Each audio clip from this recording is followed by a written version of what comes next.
Okay, there go the notifications. It looks like we are live. Debbie, Michael Goldsmith. I haven't seen you in forever, Michael Goldsmith. What's up, buddy?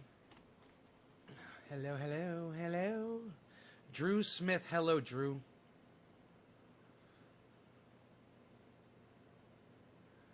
How are you? How are you?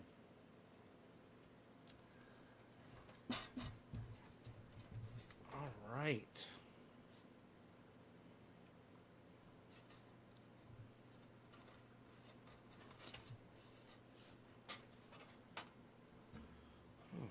Oh, right. I got this. Okay, cool. We're good there. We're very good, you. You, my friend, you're very good. You. Cat. Hey, guys. Wow, look at all these people come streaming in. Holy shit. The masses have amassed. It's, you know, it's crazy. I only see the chats from Facebook. I don't see any chats from YouTube or anywhere else. Just 4 Facebooks. Let me just click over here and see what my status is. Okay, everything is online. Great.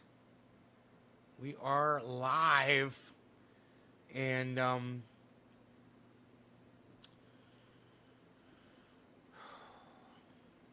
why you Beezlin? Why you Beezlin? Camera number 1. Camera number 2. Camera number 2. Camera number 1. Camera number 1. Camera number 2. Okay, we had enough fun with that? Are we good? We're good? Why you bleezin? Why you bleezin? Why you Beezlin? Are you Beezlin?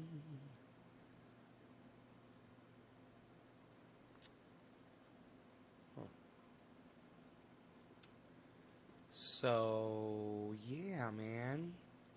Thought I'd go live and do a show. If you're on Facebook, say hello, guys. Go ahead and say hi in the chat so I can see that you're here. We good, you good, everybody good. I got to walk in with Beezl tonight, and we must have hiked a mile in my yard, and we were just trampling all the stuff that that Mark and I just did with the skid steer. You know, just it's so nice, man. The hiking roads out there. It's, you know, just when I thought it couldn't get any better, man, it's gotten so much better. It's so awesome. Guys, remember yesterday we were talking about when Bitcoin drops under 50, probably be a good time to buy, and it was under 50 all day today. The end of the day, man, it's come up. Now it's at 50,200. And I was able to send Ron Flacone his gift, which was great. Graham I couldn't do, but I'll be able to do Graham tomorrow. So, and Ron said thank you. He got it. So that's really cool, man. You know, none of that's getting charged to YouTube. None of that's getting, nobody's making fucking cuts off of that. In fact, if I go from Coinbase to Coinbase with them, it's like 0.01 of a fucking penny or something to make the goddamn, to make the transfer. They like charge you almost nothing. Like a percentage of a percentage of a percentage. So, I told you guys that Bitcoin was probably going to do this. And, bro, I got to tell you, I don't know. I have no idea what Bitcoin's going to do. All I know is from what I look at and what I guess. But that's not really good enough. There's a lot of things involved. But, man, I tried to purchase it. The thing is purchasing it at the right time, you know, when it's cheap, really makes it worth your while. And then I've got a question for Ben over there at BitBoy Crypto. I wonder if he might know the answer. Is it more lucrative or advantageous to give Bitcoin as a gift when it's low in the market value, or is it better to give it when it's high in market value? You know? when you're giving gift Bitcoin. So you've been holding 4,600 since last year? Wow, man. Right on. Evening. That's a lot of money in Bitcoin. Pamela Warm. Hey, Pamela. Dude, $4,600 and you've been holding it? I'm assuming... Oh, Bitcoin. Yeah, I see. I've been holding Bitcoin since last year. Kevin, what's your Bitcoin up to now, bro? Give it low. It will always go up. Give me some when it's low. I mean, give a gift whenever. If it goes up, it does. That doesn't sound like you really know what you're talking about, Kevin. Yes, I bought in April. April of last year. Oh, yeah. So what'd your 4,600 go up to?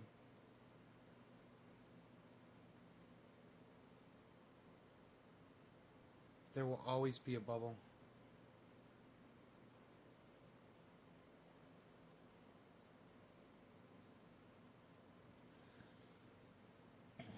I tell you what it's doing right now is just every 10 years there's an inflation bubble of over. Yeah, you said that.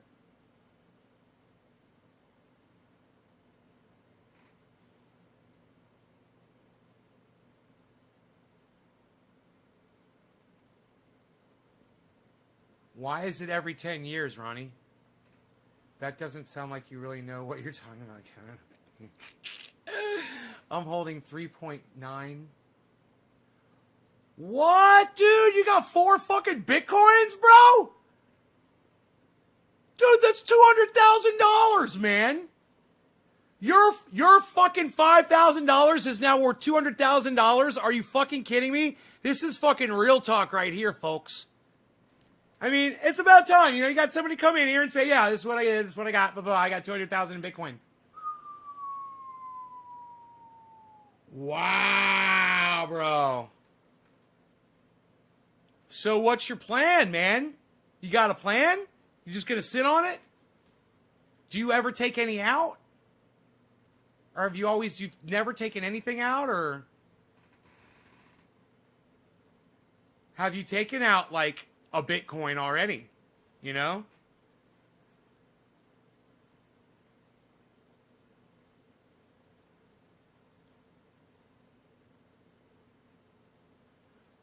Oh, he said 3.9 coin, you fucking liar. You got 4,600. Okay, it tripled, dude. Okay. It's not $200,000, but it's 13,000, a little bit more than 13 grand. You put in 5,000, now you got 13 grand. That's fucking still crazy. North Dakota finally passed recreational cannabis in the Congress. North Dakota. Huh. Hey, Carrie. Don't call it recreational, all right? Don't be a fucking moron and use the words that they tell you to use. Just call it cannabis legalization or, you know, cannabis regulation or, yeah, I like legislation. Say cannabis legislation. Don't call it recreational cannabis. You're being a fool and you're using their stupid fucking words. So no more of that. All right? All right, Carrie? Free holding 3.9. Yes, made the position free holding 3.9. I don't know what you mean by you made the position free.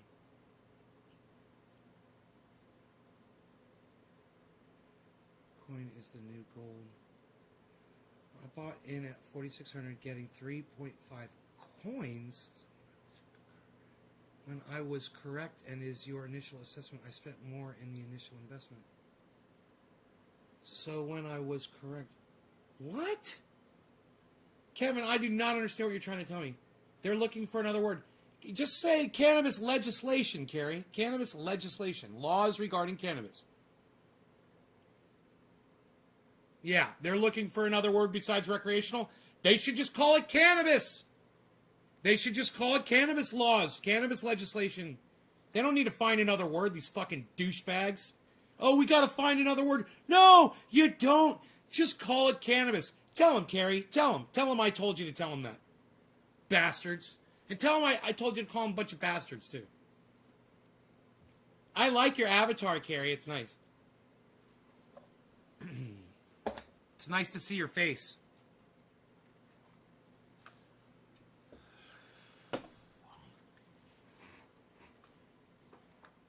All right, I got some shatter here. Shatter.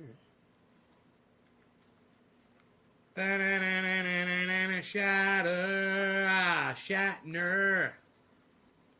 I am in space. Space. The final frontier of Shatter. William Shatner. Captain James T. Kirk. Starship Enterprise. 5-year mission. I don't see why Bitcoin is not the new gold standard, and if currency does go digital Bitcoin. Ronnie, because Bitcoin could fail tomorrow. That's why. It's not gold. Nobody is holding on to a chunk of fucking Bitcoin. It's all electronic. And even though all of you, people out there that say, oh, it's blockchain, so it's safe, what about a virus? What about the power goes out? Like it did in Texas. Let's say some of those Bitcoin blockchain servers were in Texas. Let's say that happens to the entire east coast of the country. Let's say it happens to the whole fucking world, man. Where's your Bitcoin then? So when I think of my buddy, one of my buddies that watches this show, and he invests in gold, and he says everyone should, he's got something to show for it, and he doesn't have to worry about it disappearing overnight. You're sure it's backed up? Well, Ronnie, that just shows you what a fucking idiot you are. You're not even listening to what I just said. Let me rephrase it. What if it's all gone tomorrow, Ronnie? What if you don't have access to it? Nobody does. What if it's all gone? No backup, no way to get to it. It's gone. Do you have a chunk of gold, like my buddy does, sitting in your house, that people would buy from you?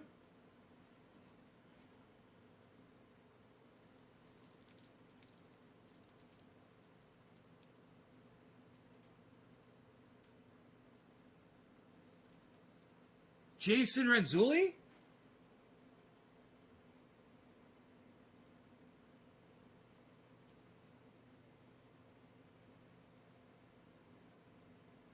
That's true. If electricity goes out, says the Bitcoin. Right, man. You got no power. That's what I'm saying. Let's say a huge fucking storm. Let's say that goddamn volcano goes off. It blocks the sun out, man. You're not going to have access to that stuff. There's probably 10 different things that could happen that could take out Bitcoin. And one of them is something as, I don't know Jason overall. I've never heard of him before. I don't know who that is. Hey, Greg, it's good to see you again, brother.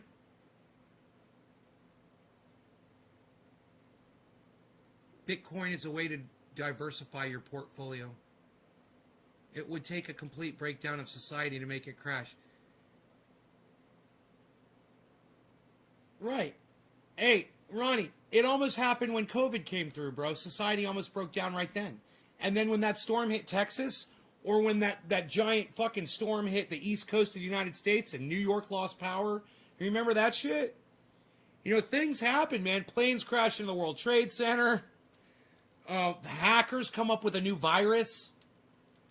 Anything electronic, man, I don't care what you say. Some fucking kid could write a goddamn virus, mark my words, it might happen, that could take out all of Bitcoin. And you could be like, oh, but it's on blockchain, and it's safe, and it's inaccessible to blah, blah, blah, blah. Yeah. It just takes some fucking 13-year-old kid, some little fucking genius, to sit behind a computer for a little while. Man, these little fuckers are working on it right now. I guarantee you. There's some little kid somewhere trying to figure out how to crack fucking Bitcoin. And, I know there's no master server, and it does make me feel more comfortable. But at the same time, people think that it's a lot more secure than it really is. When you watch the value of Bitcoin just totally fucking drop on one day, You know, let's say Elon Musk, he doesn't give a fuck about you or me, right? Let's just say he's like, hey, man, I'm going to pull all my shares out of Bitcoin.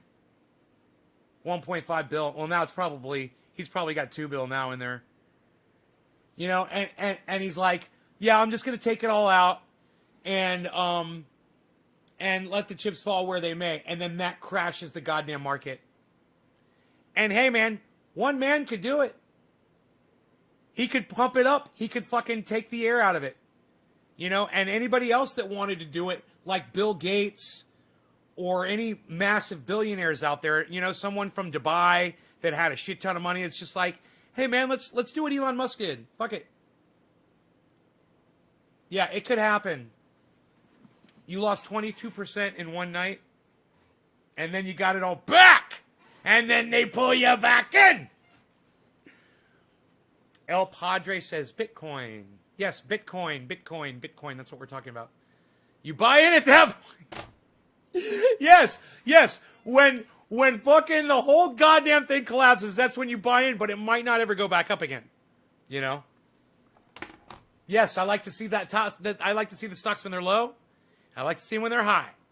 When they're low, I like to buy them, and when they're high, I like to sell them. El Padre says Bitcoin again.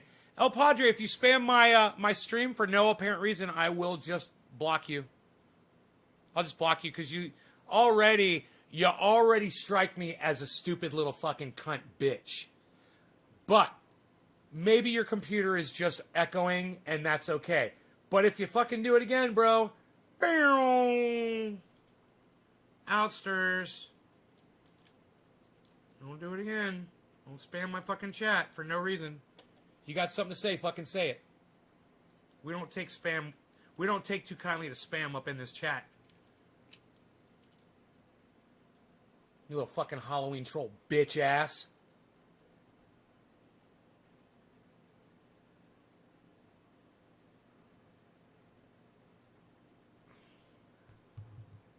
I'm a con man, or maybe I'm a god, zooming around the planet in my hyperlooping car. It doesn't even make sense. You should say, I'm a con man, or maybe I'm a, not God, or maybe I'm a star. Yeah, he's a con man or a star. I'm a con man, or maybe I'm a star, zooming round the planet in my hyperlooping car. El Padre says, how? Wow, nay, cheers. Cheers, dab time. What are you saying wow about? Wow what? Why are you all saying wow? I know you're not all saying it, but why are you saying wow? What? I like the way El Padre is like, sorry. We usually don't get that response from someone that's spamming the chat. That's great, man. It's a great response. You're still here, man. You're still here. Who dropped that first digit?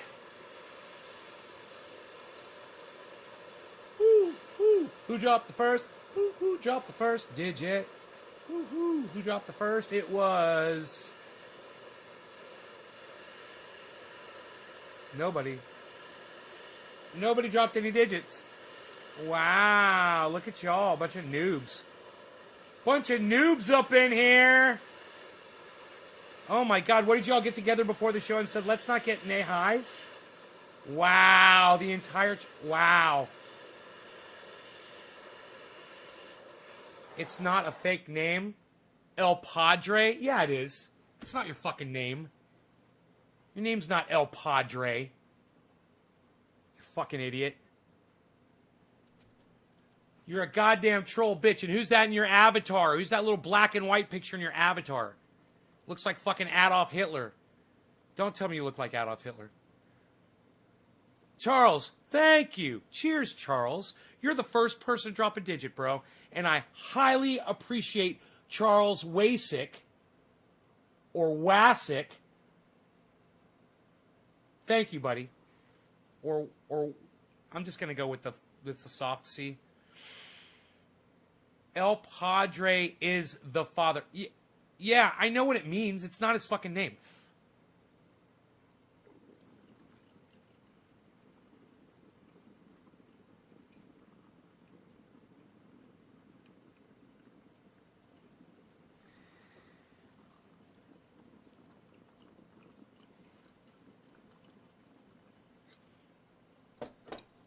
Hey, El Padre, well, fuck police and fuck pigs and fuck cops and fuck you. All cops are bad, bro.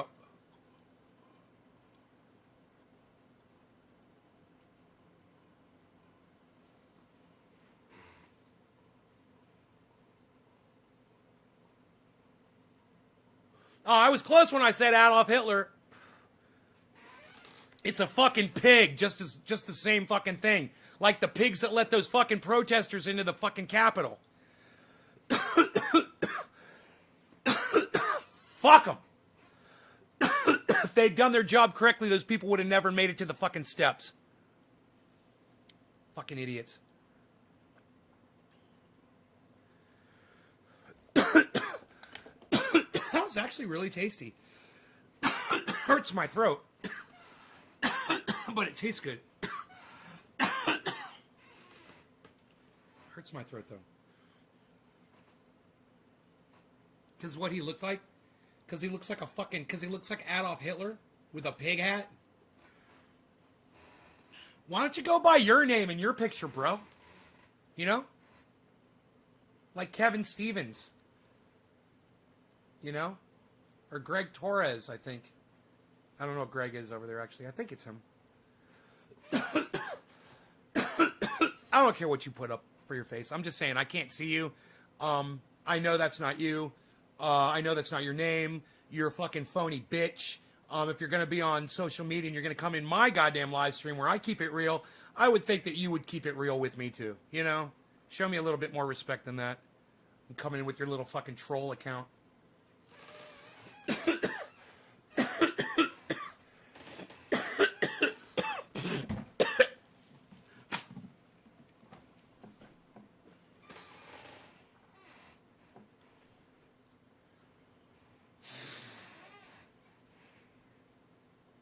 What kind of oil? Shit oil, whose name does not get repeated on my fucking live stream because it sucks. You know, I just realized I sent them a letter back and they never fucking responded, the people that sold me this garbage. Now that it hurts my throat, I'm remembering it. Isn't that funny? Yo, have a good time. All right, keep ablazing. All right, take it easy. Keep ablazing's leaving, I guess.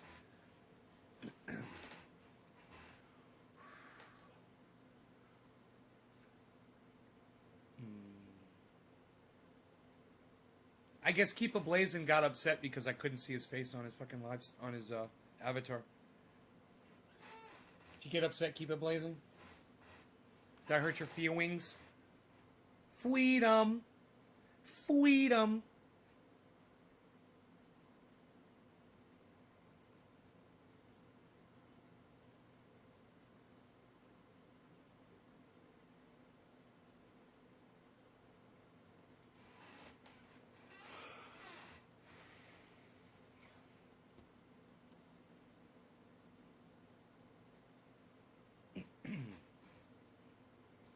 It's like when you do dabs, you always want to do more than one, you know, but when it hurts your throat, you're like, fuck you. You know, why would I do that? Why wouldn't I just grab my rosin and smoke some of that instead, even though I'm almost out? It's smoother, and it get me just as high, if not more high.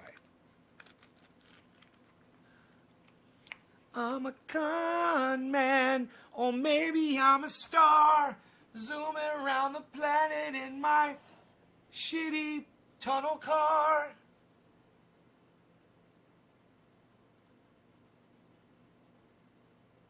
Maybe I'm a god. Psst, he should have said star. Totally would have been better, bruh. Totally would have been better, bruh.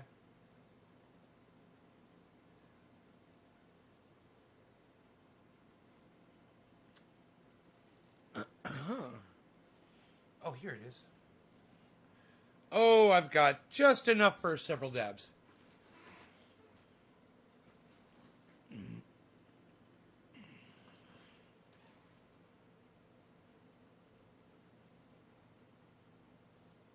It is a beautiful world we live in.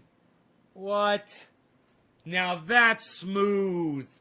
That's gonna be smooth right there, pal. Not this dispensary garbage.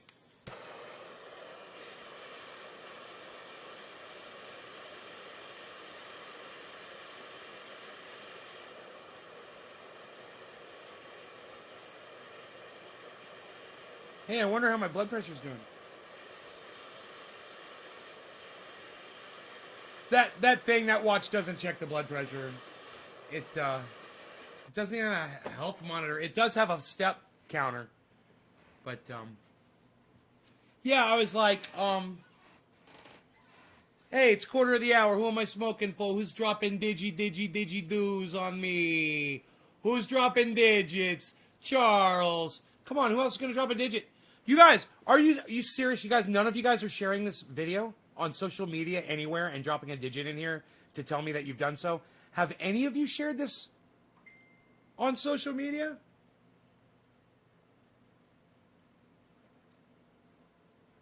Have any of you done this on social media?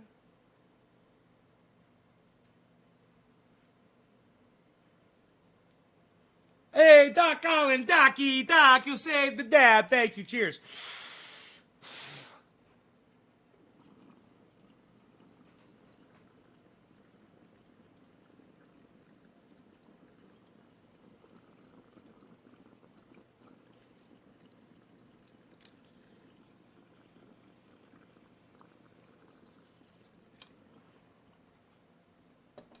Tasty still. Tasty, smooth, no pain.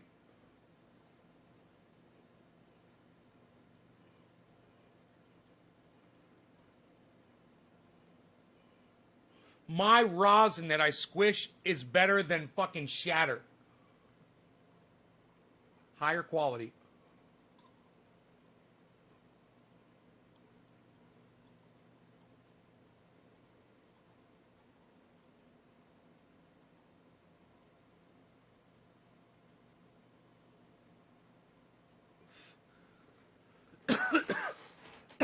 Why, you Beezlin? Beezlin went to bed. Like I told you, I took him for like a mile walk on the property, and he walked and walked and walked, man. You dropped to 7 earlier? I didn't see that. What? Did I zip past it? Charles?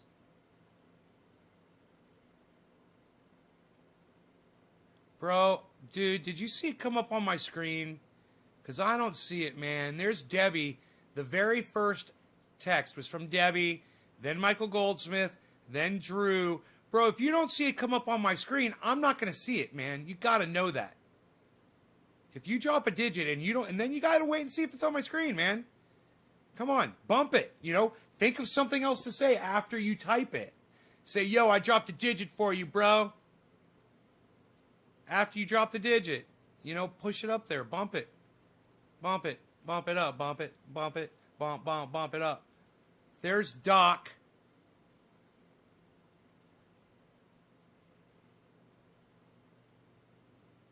Yeah, that's after Charles. Doc. Doc's 3. Randy's 3. Hey, man. Come on, you guys. Are you guys going to share this video for me? Seriously, man. Come on. You guys realize that BitBoy Crypto has 20,000 viewers when he goes live? And you guys won't even share this video for me, man. You guys won't even share this video for me. You're right, Nay. My wrong. Oh. Maybe you did it on the earlier show, bro. You think about the earlier show, bro? You think about the earlier show, bro? Hey, man. I have no shame when it comes to my audience. I love you guys. I trust you guys. I hope you trust me. I have no fucking shame when it comes to you guys. Please, please, please share this. Go on social media. Tweet it at somebody. Go on Facebook. Put it in a group. Go on YouTube and make a post on your YouTube channel and say, and put a link to this. And The direct link is youtube.com. Listen to me. The direct link is, you can type this out. It's easy. youtube.com/C/trendyasdabbers/live.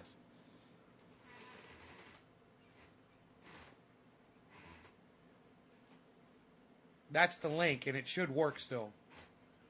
And it's the letter C. youtube.com/C/trendyasdabbers/live. C Trendy As Dabbers Live. Separated by forward slashes. I should, dude. BitBoy Crypto has 20,000 views. I'll take 200. I'll take 200 for 50, Alex. I deserve 200. If BitBoy Crypto has 20, I'm sorry. Yes. My brain just melted inside my skull. If BitBoy Crypto has 20,000 viewers when he goes live, I should have at least... No, I can have 200. It's not that I should have 200. I shouldn't have 200 because you guys know. You guys know. He shouldn't have 200. I'm not going to share it. No, so I begged you guys. I begged you guys to share this. Well, Chris, when you share it, drop a digit in here. Hit a 3, a 5, or a 7. The 3 means you shared it on Facebook, and Twitter is what it used to be. Well, let's just say the 3 is Facebook. I like that. You shared it on Facebook in a group, 3. You share it on Twitter, 7. You host it on your channel, like Twitch, 5. 357. One of those numbers, depending on what you did. Chris, I'm going to assume you shared it on Facebook because you're typing from Facebook. Am I correct? That would be a 3. Just remember the 3 points of the F. The top, the left, and the right. 3. There you go. That's the 3. It makes it easy for me to find when I'm scrolling through. Like this, Randy Church. He's next, man. Randy Church. We're doing dabs, bro, and I'm gonna end up finishing my dabs. God,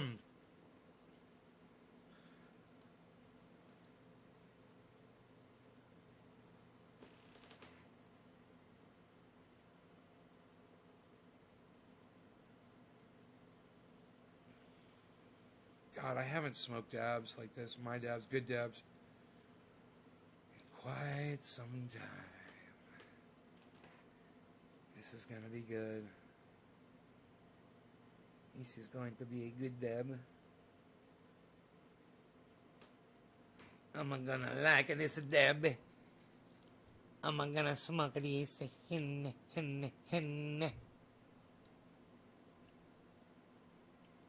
Tiffany, hi honey, how are you? I'm sad. People haven't been sharing the video. It's not doing really good. Is your face melty? Is my face melty? You mean, are you making a comment about my Bell's palsy?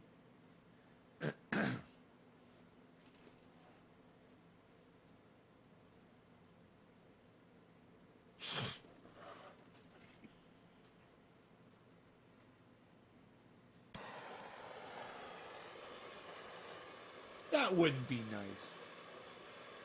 I'm sure you didn't mean that.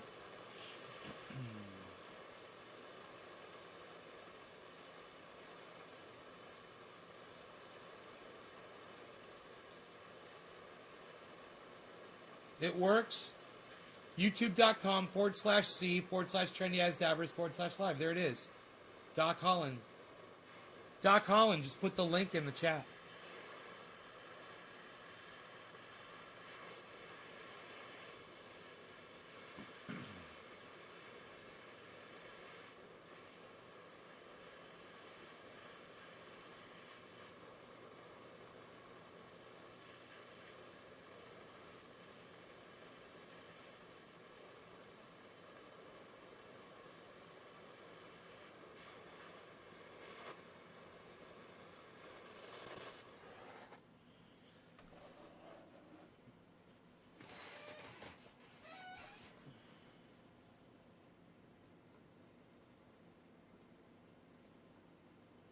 You'll share the video now. 3 groups. Tiffany, thanks.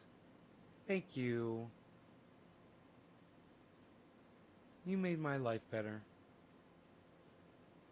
I wish more people would share it, man. I can't get viewers unless people share it. I don't know what's up. I don't think people want to see my show, man. I just don't think people want to see my show. You know? There's really no excuse. Except for me and the quality of the show, or the lack of quality.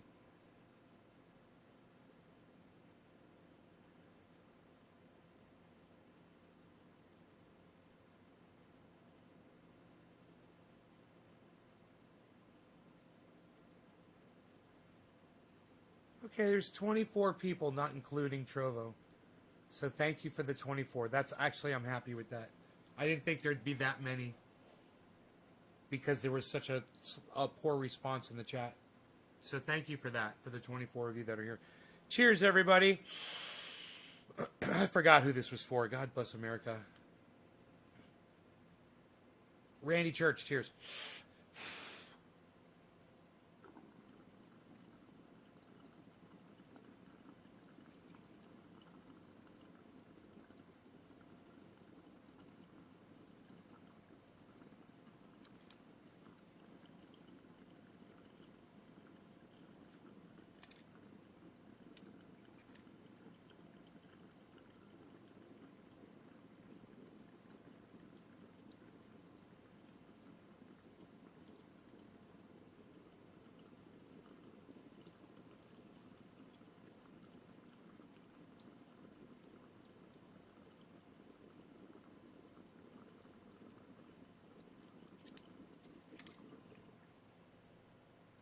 Still smoking.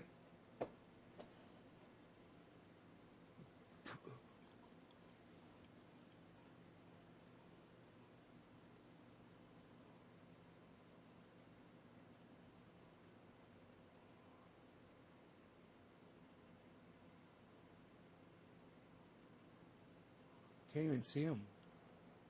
They're invisible.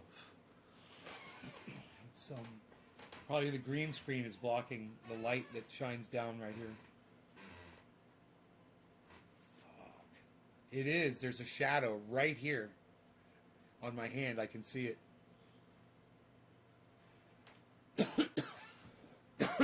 Huh. Right there. Yep, all of this, it's all shadow. Nick Brown. Yeah, some of you guys, it's not your fault, man. You know, it's not your fault. I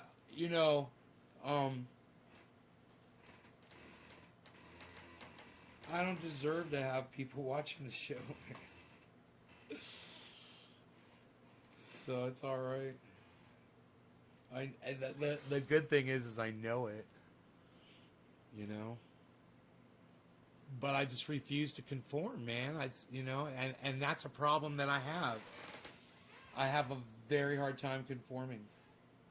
When I am sitting with a group of people, I'm fine, you know. But when it's just me, I'm a fucking beast. I'm a savage, man. Did you guys see Savage Joy, Marie, on Ron Placone? Did anybody go and watch that after I recommended it? They talked about cannabis. And Ron mentions at the beginning that he doesn't like that they're calling it marijuana and that he'd rather them call it cannabis. It's fantastic. Steven Culbertson, thank you for the 3, brother. Oh, yes. Thank you for the share. Yes. Thank you for the share. Thank you for the Aiden Hawk. Hello. Thank you for the share. Randy Church. Yes, sirree. Chris Frisley. Chris Frisley. God, is that like the coolest fucking name ever? Dude, is your name Chris Frisley?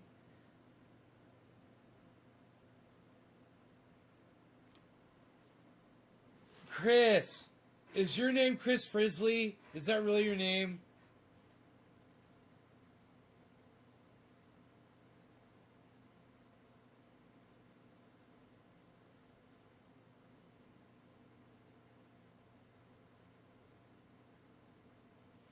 Dude, did they call you Frizzly, the motherfucking Grizzly? Dude, tell me your name is Frizzly. That's true, Daniel Sears. I love you, Daniel Sears. I love you. Thank you. Thank you so much. Calling it weed, dope, or anything else degrades it. And calling it cannabis starts a conversation like the one we're having right now. Right, Daniel? Now we're talking about it. All the straight... If you take a 1 gram dab... See, spacebar, that's the problem.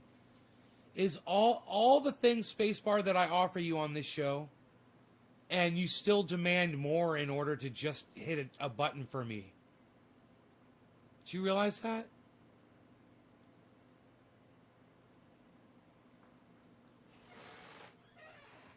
Everything the show offers, between the interviews of the other people and, you know, my instruction on how to make triage oil, how to grow cannabis, how to store it, how to smoke it right, how to save it so you have a bunch, how to grow vegetables, how to go off grid. None of that's good enough for you, huh, Spacebar? I got to do more for you to just share it, for you to just share the video.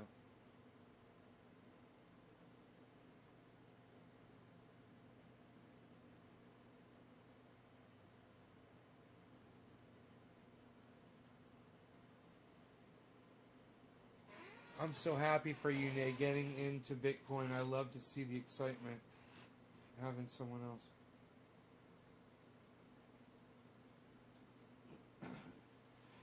You're excited to see me get into Bitcoin? Would you still watch me if I wasn't into Bitcoin, bro?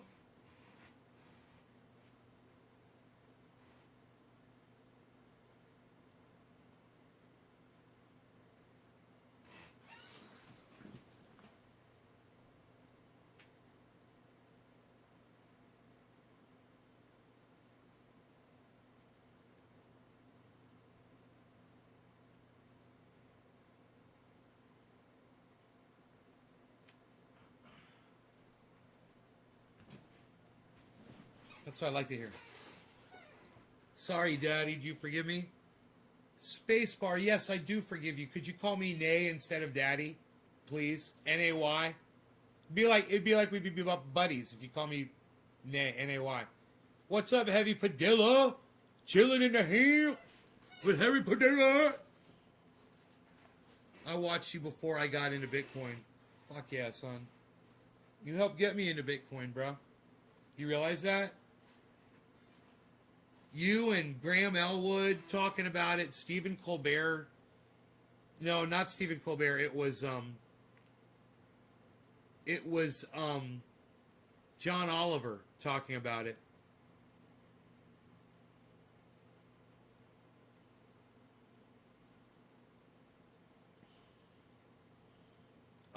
Ron Placone and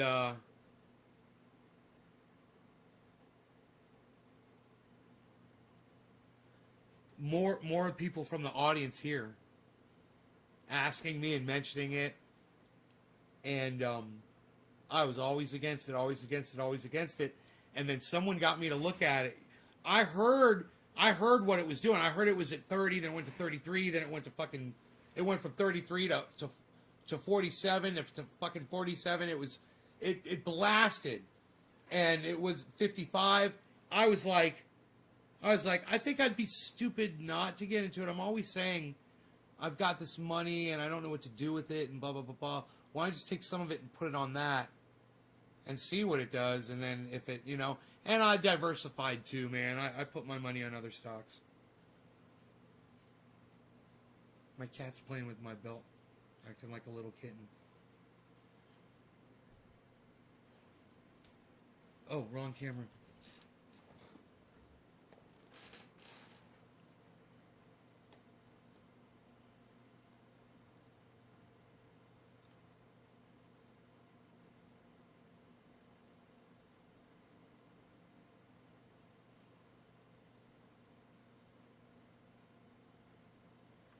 It's like he knows when I put the camera on him, man. Little fucker.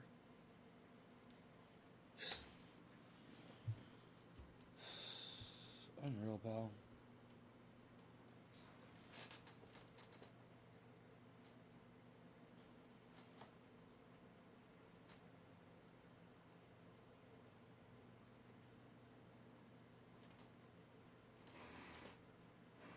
Yeah, I know, Killer GB. I know it's been you, but you're not the only one. You're not the only one that's been coming in talking about Bitcoin. There were several people.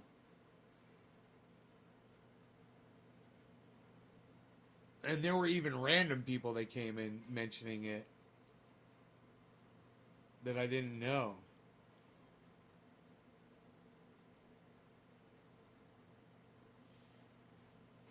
But, you know, you were mentioning it, and I was like, yeah, I know. I'm hearing what it's doing because it's all over the fucking news.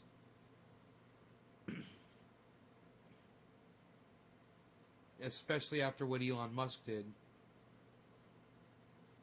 You know, and then they're just covering it all the time.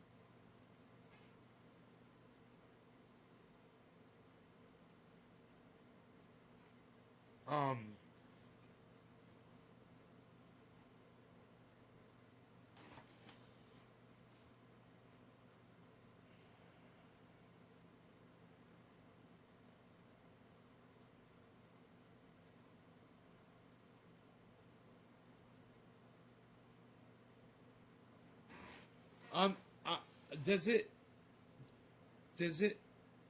Killer GB, were you here when I asked, does it matter if you send someone a gift of Bitcoin when the market's low or when the market's high? Does it matter to either you or them? Or is it the same regardless what the value is at that time? It's...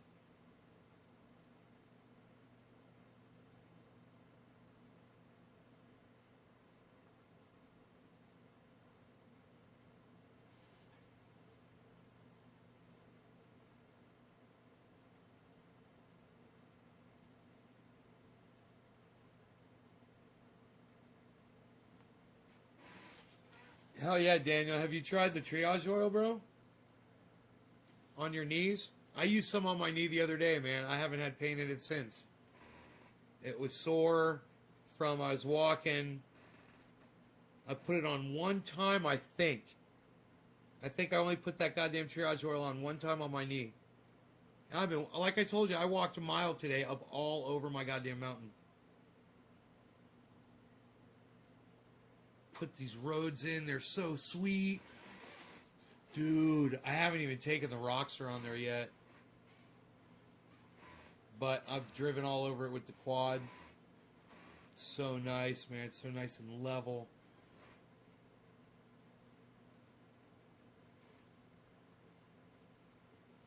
Oh, it's only 3 ingredients. You can make it yourself, Daniel. Do you do dabs, bro? Do you do dabs out of a rig like this, man? You empty the water out of it, and then you put alcohol, 99.9% alcohol in there, and you switch it around. Warm alcohol works great. Switch it around. It loosens all that stuff up, and it completely liquefies it. It goes in the alcohol. And you take that while it's liquefied, and you pour it into a dish, and you evaporate the alcohol out completely, get all the alcohol out of it, and then you're left with reclaim oil. Do you have any reclaim oil? Have you saved any reclaim oil? Ever? You have like a little bit saved up?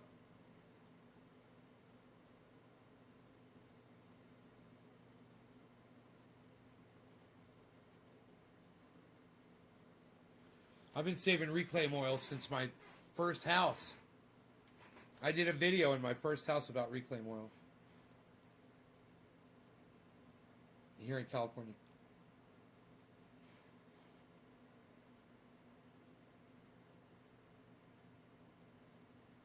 Alright, killer. I'm sending them both the exact same amount.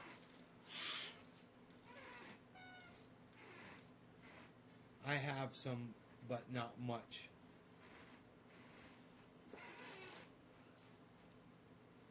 I have some, but not much.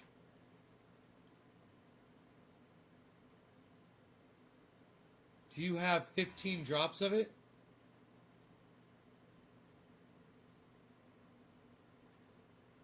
You have 15 drops of reclaim oil?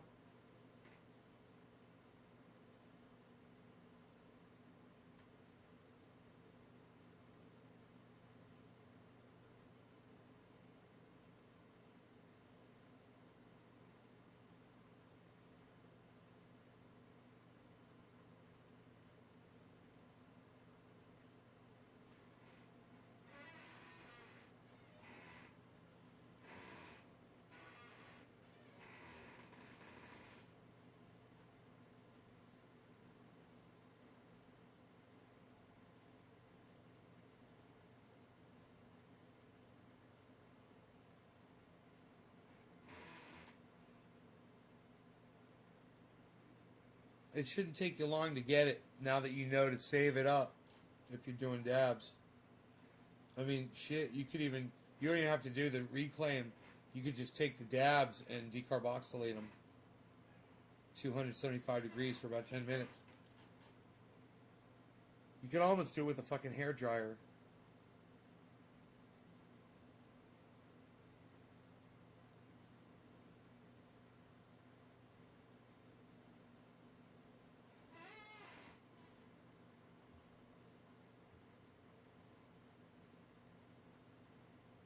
You mix 15 drops of 15 dabs, 15 drops of dabs. They're not 15 dabs. It's 15 drops of reclaim oil, right?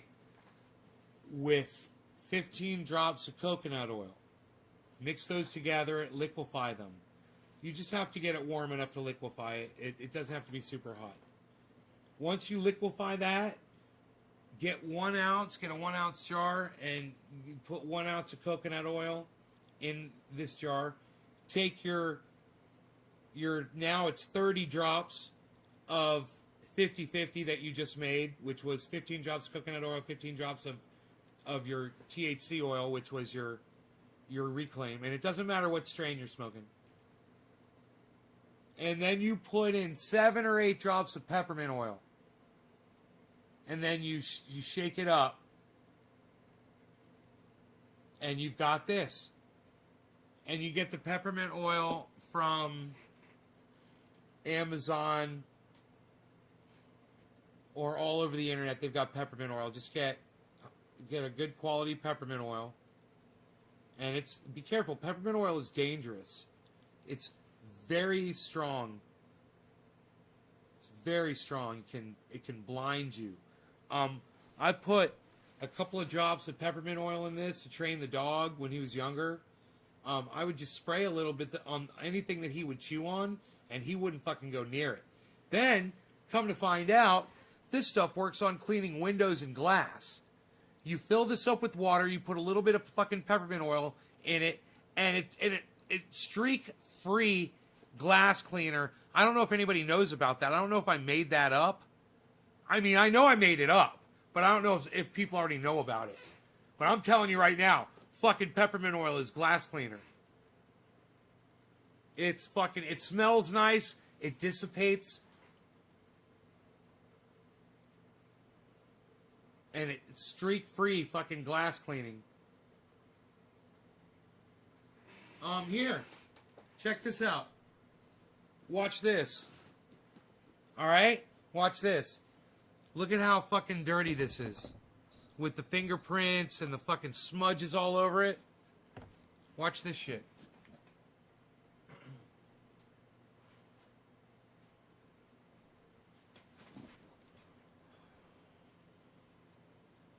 Got peppermint oil and water, right? Mostly water, just a little bit of peppermint oil. And then I'll just spray it on. Watch this thing fucking clean up.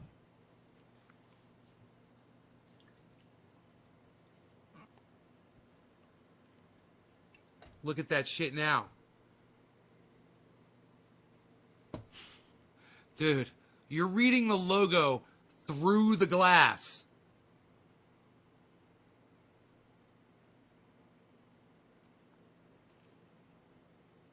Look at that shit.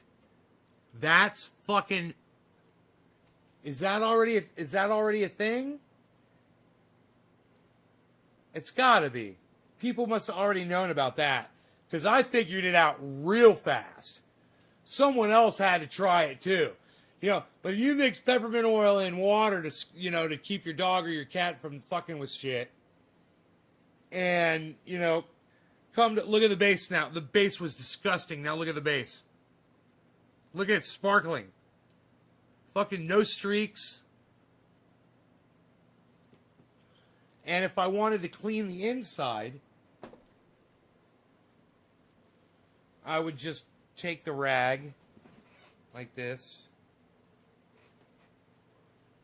right? And spray a little peppermint oil on the rag, right? And then take it. Oh, it smells so nice. And then just take it and just put it right down inside.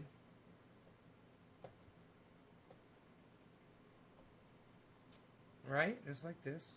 Don't press it down too fast because you'll shoot water out of your bowl. And just leave enough that you can hold on to. And then just grab it by the base and just start twisting. And eventually, it won't take long, it'll start spinning.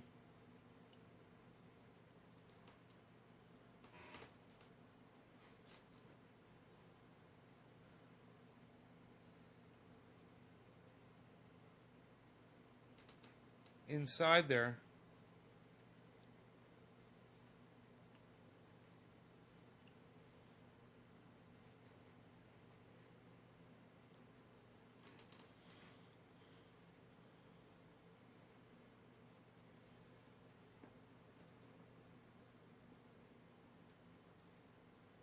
I think there's something down inside. Yeah, I'm gonna have to clean this with alcohol.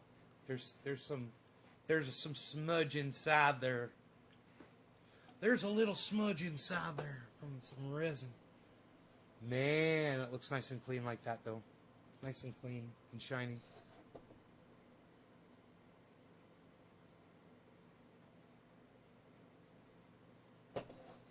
Bro, I use it on my glass on my windows. I did it today.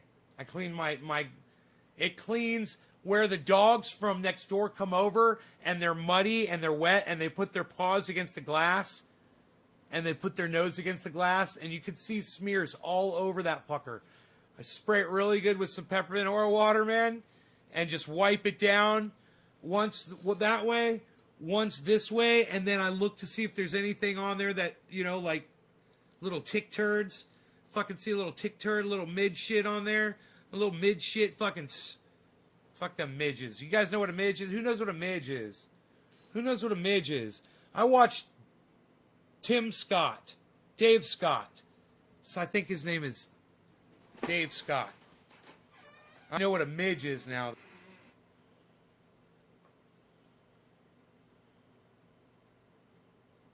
We had a different name for him in Florida.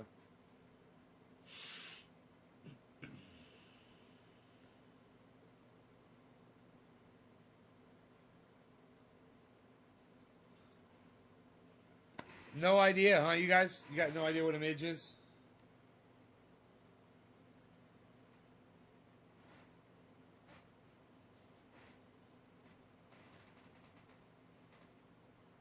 Not even a guess?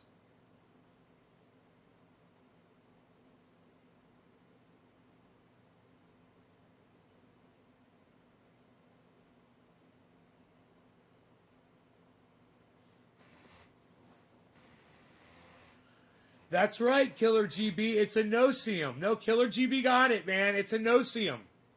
That is correct. A midge is a no-see-um. They are little fucking bastards. Just thinking about them makes my fucking skin itch. You know? Oh my god. Those things make your skin crawl, bro.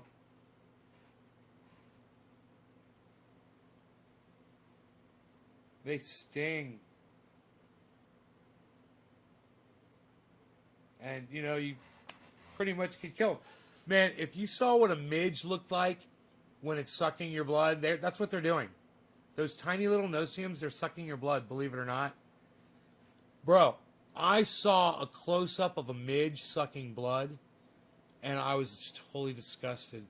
Did you know that mosquitoes in Alaska can kill a fucking newborn calf by literally draining it of its blood? They kill animals like that all the time, mosquitoes in Alaska. You know why they're doing that now? Climate change. You know why I know that? Tim Scott, Dave Scott. Whatever, dude. Whatever this fucker's name is, man. I think it's Dave Scott. Science fucking channel. He's fucking awesome.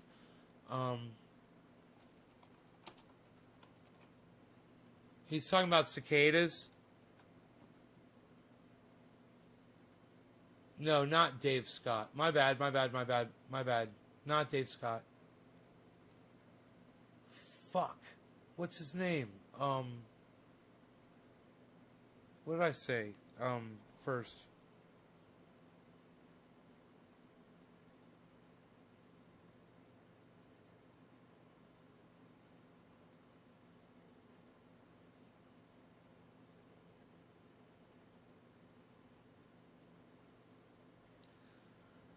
Maybe he doesn't use his name.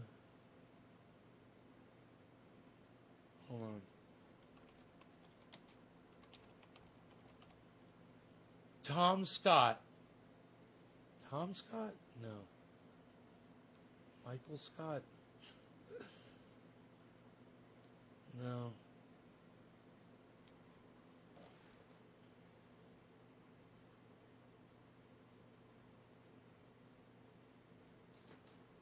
I forgot his name, man. I forgot his channels.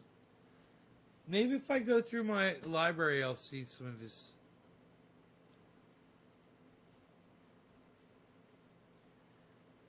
God, dude, Seth Meyers is a fucking moron. He's got no comedic value whatsoever. Man, it's just so fucking unfunny. He's so not good, you know? I can't think of another way to say it. He's really bad at comedy.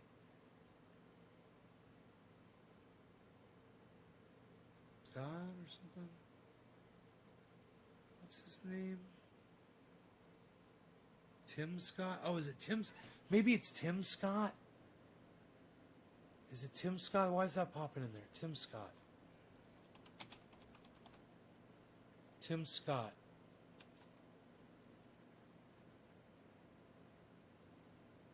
No. No.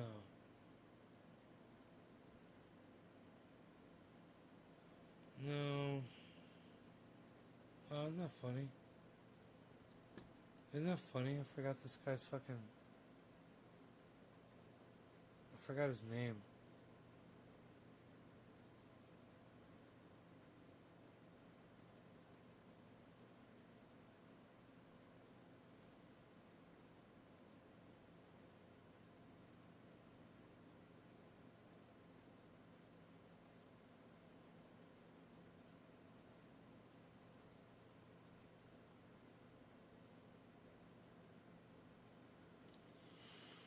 I can't find him in my history, man.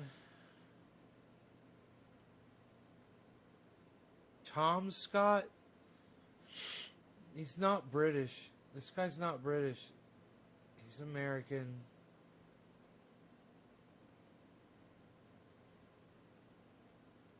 It's so funny. It'll come up. I'm fine. I'm gonna find it any second now. In my watched videos.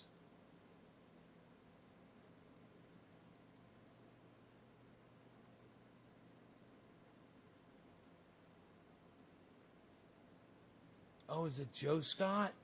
Dude, I think it's Joe Scott. I think it's Joe Scott. Joe Scott.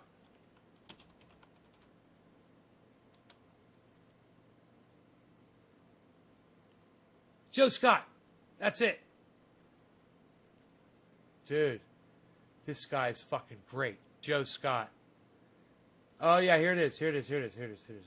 You guys are going to love this. You guys are going to love this. You're going to say like, oh, I've seen this guy. You're all going to be like, oh, yeah. This video is brought to you by Curiosity Stream and Nebula. Check out the teaser to my new Nebula original series at the end of this video. Remember the show Silicon Valley? I thought it would be fun to start this video off by talking about what is probably one of my favorite scenes in that entire series. Except for Middle Out, of course.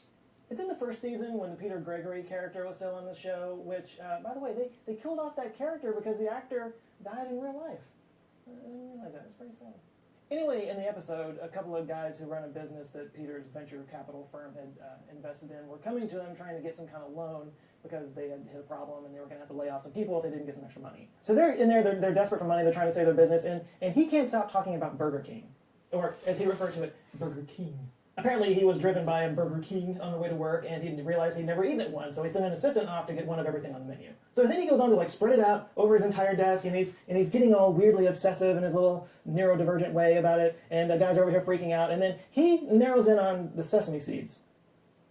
And then starts mumbling about cicadas. Cicadas? Anyway, the point is, he connects the dots in his head to figure out that there are only 3 microclimates around the world where sesame seeds grow. And 2 of those 3 have cicada populations, one of which broods every 17 years, and one of which broods every 13 years. And he figures out that next year, in the show anyway, both of these were going to line up, leaving only Indonesia as the only place in the world that has sesame seeds to put on the billions of Burger King buns that would go out around the world. So he invested in Indonesian sesame seed futures and was going to make enough from that to be able to give these guys the money that they needed. It's just such a brilliant solution, and it's a great scene, and of course it got me curious if this was something that had ever happened, because there are definitely 13 and 17-year cicada species, so I started to think, has that ever been a thing where those came up at the same time and disrupted agriculture in some way? So I nerded out on cicadas and started doing a lot of research online just because I wanted to know the answer to this, and I found a website that, holy God, if I was nerding out on cicadas, this guy is a cicada super nerd. It's called Cicada Mania, and it tracks different broods of cicadas all around the world. It has a little feature here where you can enter your location and find out when cicadas are going to brood where you live. It has entire pages on different species and their characteristics. Oh, and when you scroll over a link, the cursor,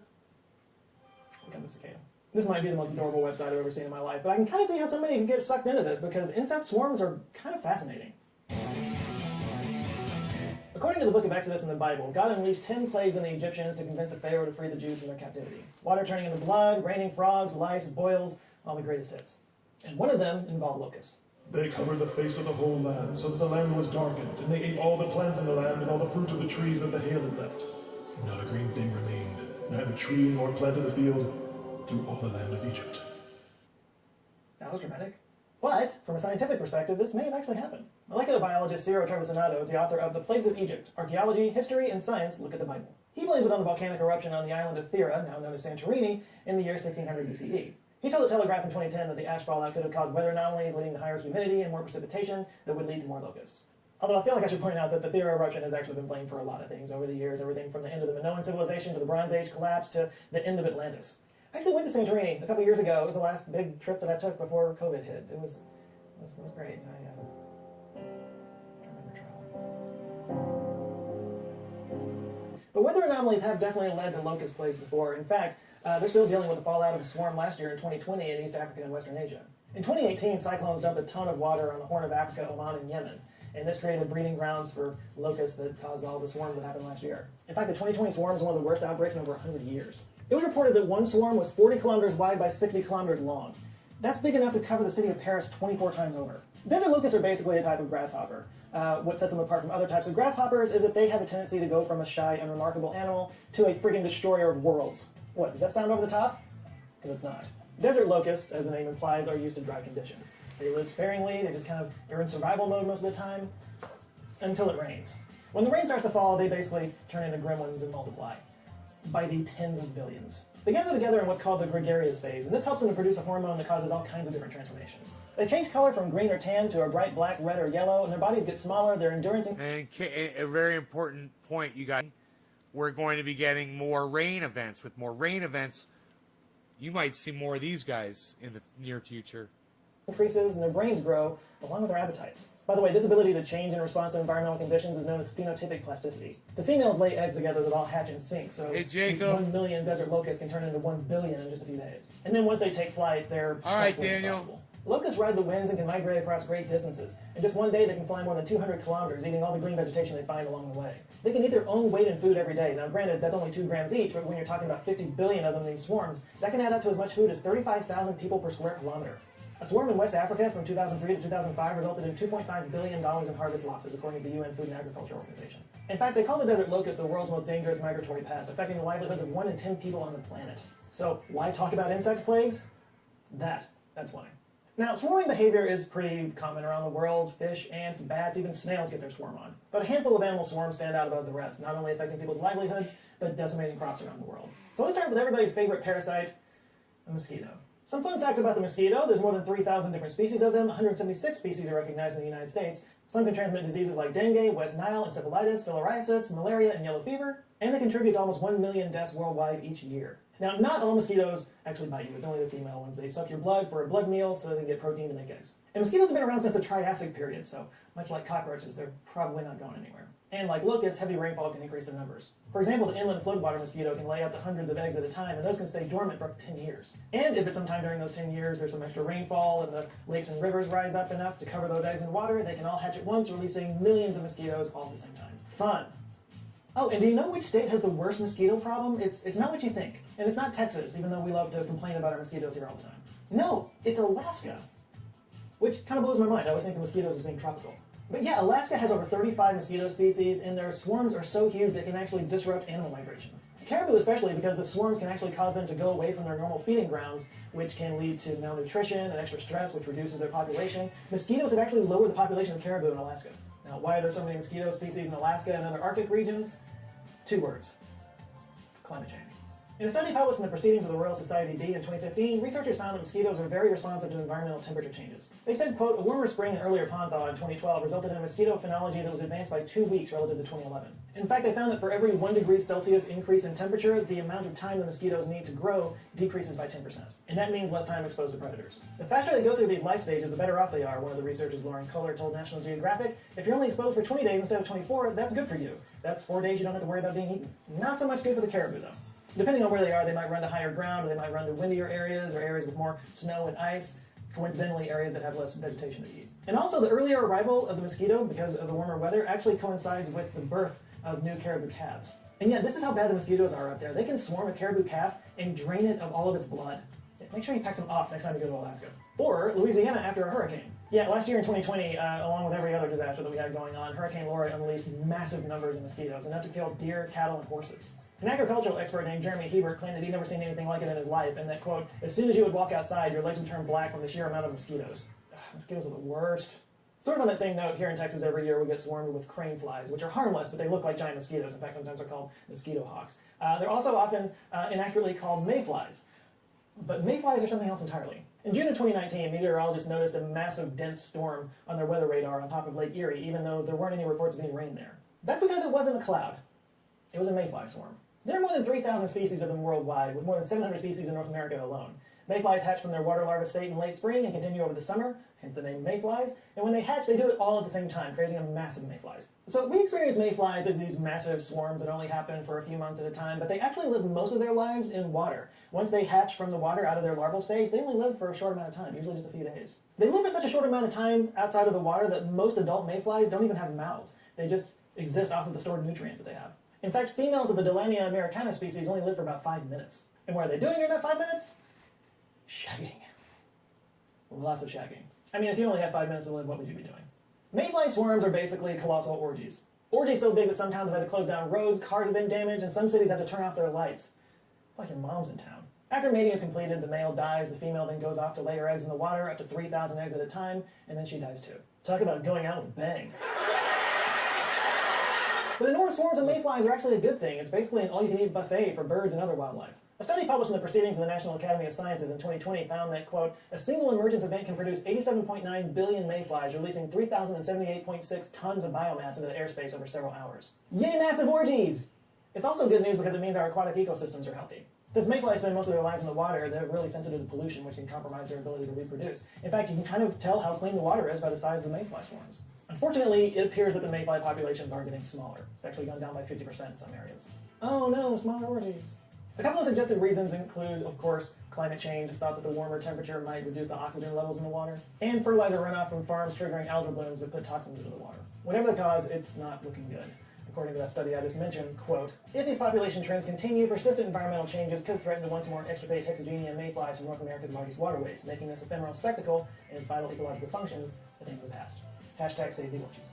Next up, let's talk about midges. Midges are kind of tiny little flies. Most of them are harmless, but we're going to talk about one specific family, Ceratopygonidae, also known as the biting midge. Look at that.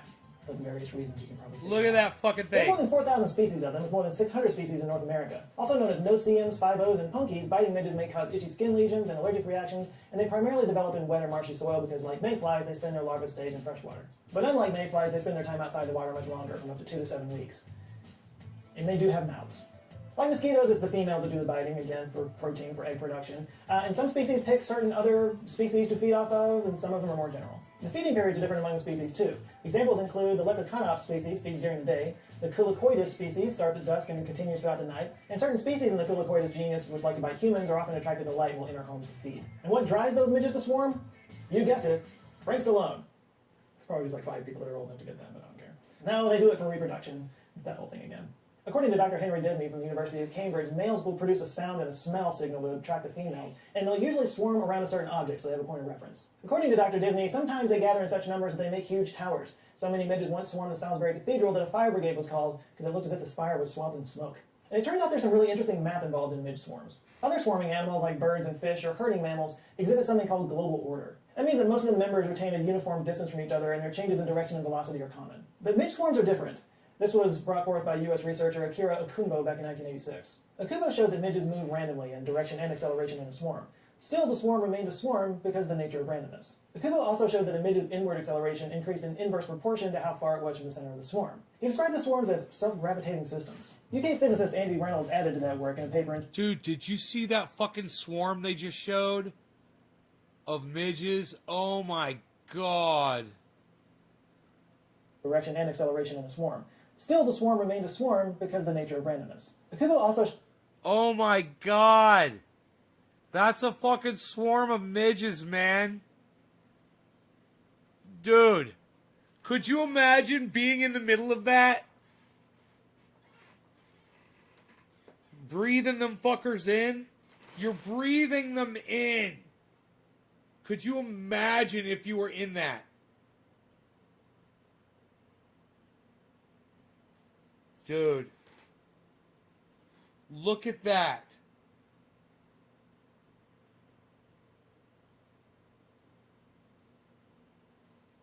Oh my god. So Joe Scott's channel rocks. You guys, you should all subscribe to Joe Scott and let him know Nays Garden sent you. Not that he cares. He's huge. He's wower than Harlem, baby. He's got fucking 1 million subscribers. He's wower than Harlem, kid. You know what's up. You know how we do. Showed that a midge's inward acceleration increased in inverse proportion to how far it was from the center of the swarm. He described the swarms as self-gravitating systems. UK physicist Andy Reynolds added to that work in a paper in 2018 where he used the Langevin equation as a framework. That equation is used to describe Brownian motion, which is basically how colliding particles appear to move randomly in a fluid. And he discovered some interesting results. For example, that these swarming systems actually behave the same way as star clusters and gravitational systems. His research also showed why weather conditions don't disrupt a swarm. Displace a swarm with a gust of wind and it behaves like a solid despite all that empty space, Reynolds told Cosmos magazine. The swarm consists of a dense inner core and an outer vapor phase with strange thermodynamic properties. So, why do species swarm? There's a few different reasons, including protection. Grouped together offers the appearance of a larger entity, helping to reduce the risk of any one individual being harmed by a predator. It also saves energy. Moving in the same direction helps to share the effort when fighting against air or water resistance. And of course, reproduction, because it's easier to find a mate in a group setting. Swarms also accomplish tasks that are difficult for an individual to perform, and what happens is you get sort of an emergent swarm intelligence out of it. And this collective intelligence can often achieve results and goals that one individual wouldn't be able to do by themselves. So if at any point during this video you were wondering, why somebody would study why midges swarm, like who would dedicate their lives to this, why would they do that? Well, that's why. Because there's a lot that we can learn and apply when we study how emergent intelligence comes out of very simple creatures following simple directions. For example, learning about swarm behavior could help finesse drone or robot behavior, maybe even help control how information is spread through social networks. According to Dr. Maria Orsagna, bats can teach drones how to navigate confined spaces without colliding. Fish can help design software for safer driving. And insects are inspiring robot teams that can assist search and rescue missions. And with 7 billion interconnected people on this planet, it's kind of hard to argue that we're not swarm animals ourselves, especially when it comes to our sharing of information. Collective swarms of human behavior can lead to destructive mobs or spreading of misinformation. Or our collective behavior can produce breakthroughs in science and technology that can improve the world in a myriad ways. Understanding swarm intelligence can give us a better handle on which direction we could go as a species. So, maybe there's something we can learn from those little bloodsuckers. By the way, I mentioned at the beginning of this video the locust problem they're dealing with in Africa. They're still recovering from that big swarm from last year. Well, if you would like to learn more about that, I can highly recommend the show Locust Swarm on CuriosityStream. Part of the Bright Now series that covers all kinds of global topics, Locust Swarm looks at the issues around the desert locust in the Horn of Africa and the Middle East, as farmers, scientists, and UN bureaucrats work to combat swarms of up to 50 billion locusts that can consume as much as the entire nation of Kenya in one day, and how they're relying on ancient as well as modern techniques to turn the tide. This is, of course, just one of thousands of documentary series that you can find on CuriosityStream from some of the best documentary filmmakers around the world. It was created by the guys behind the Discovery Channel, so you know it's legit. Plus, when you sign up for CuriosityStream, you get free access to Nebula, the streaming service I'm a part of, as well as many of your other favorite science communicators. It's where you can watch our videos ad-free, and it's also the home of exclusive Nebula originals that you can't find anywhere else, including, drumroll please, my own Nebula original series that I can finally reveal to you guys. It's titled Mysteries of the Human Body, and here's a sneak peek. The human body. Chances are you have one, and you probably think you know it pretty well. But have you looked inside? Some weird stuff going on in there. From our earliest days, we've been trying to understand the human body. What makes it work, how we can make it work better, why do things go wrong? Okay, I'll probably get in a lot of trouble for this one. That's got to go away.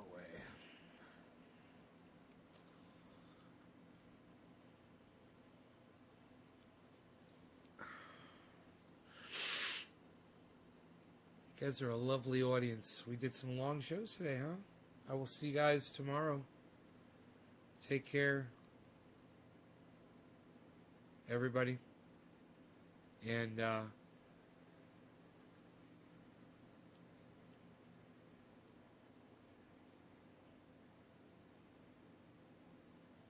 check out my friends Ron Placone and Graham Elwood. Go watch their shows. They're fucking awesome.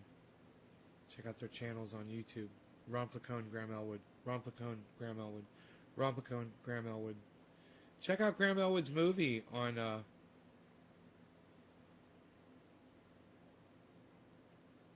YouTube. It's called Earbuds, but it costs like $4 to rent or something like that. But it's really good. Earbuds by Graham Elwood. Check out LucyandRon.com for some good comic strip entertainment from Ron Placone. LucyandRon.com. All right, you guys, take care. I will see y'all later.